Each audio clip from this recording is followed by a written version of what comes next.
সকলকে নমস্কার জানিয়ে শুরু করছি একটি নতুন রেসিপি। আজকে রেসিপি ভেজ পোলাও।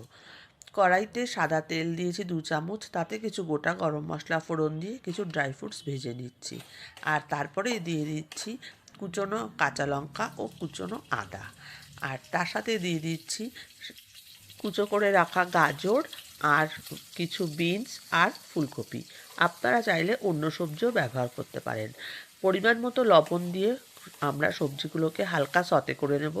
আর তারপরে দিয়ে দেব আমি আগে থেকে ভিজিয়ে রাখা গোবিন্দভোগ চাল।